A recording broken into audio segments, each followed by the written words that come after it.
আবারও পুরোনো ব্যাংক দখলকারী চক্রের দৃষ্টি ব্যাংকটির দিকে পড়েছে। বিসমিল্লাহির রহমানির রহিম। ধন্যবাদ মাননীয় স্পিকার, জনগুরুত্বপূর্ণ এই বিষয়টি আমলে নিয়ে আলোচনার সুযোগ দেওয়ার জন্য। যেহেতু ইসলামী ব্যাংক বাংলাদেশ দেশের সর্ববৃহৎ বেসরকারি ব্যাংক, দেশের মোট রেমিটেন্সের একটি উল্লেখযোগ্য অংশ এই ব্যাংকের মাধ্যমে দেশে আসে।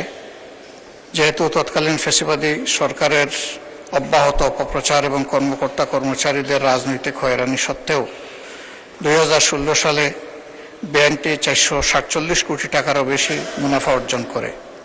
সে সময় খেলাপি বিনিয়োগের হার ছিল মাত্র 4%।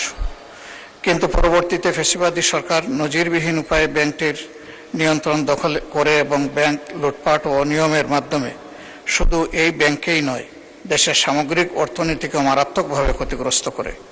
এর ফলশ্রুতিতে 2024 সালে ব্যাংকের মুনাফা আশঙ্কাজনকভাবে কমে যায় এবং শেয়ার হোল্ডারদের কোনো লভ্যাংশ প্রদান করা সম্ভব হয়নি। খেলাপি বিনিয়োগের পরিমাণ মোট বিনিয়োগের প্রায় 51% এসে পৌঁছায়। যেহেতু ফ্যাসিবাদ পরবর্তী সময়ে ব্যাংকটি ধীরে ধীরে ঘুরে দাঁড়াতে শুরু করে এবং গ্রাহকদের আস্থা পুনরুদ্ধারের পথে অগ্রসর হচ্ছিল, 1 বছরের ব্যবধানে ব্যাংকের মুনাফা 108 কোটি টাকা থেকে বেড়ে 137 কোটিতে উন্নীত হয়। ঠিক এমন সময় আবারও পুরোনো ব্যাংক দখলকারী চক্রের দৃষ্টি ব্যাংকটির দিকে পড়েছে। নূতন ষড়যন্ত্রের মাধ্যমে পরিচালনা পর্ষদের চেয়ারম্যান পদে বিতর্কিত এবং দুর্নীতির অভিযোগে চিহ্নিত ব্যক্তিকে বসানো হয়েছে। একই সঙ্গে ব্যবস্থাপনায় অযৌক্তিক ও অন্যায় হস্তক্ষেপের মাধ্যমে ব্যবস্থাপনা পরিচালক।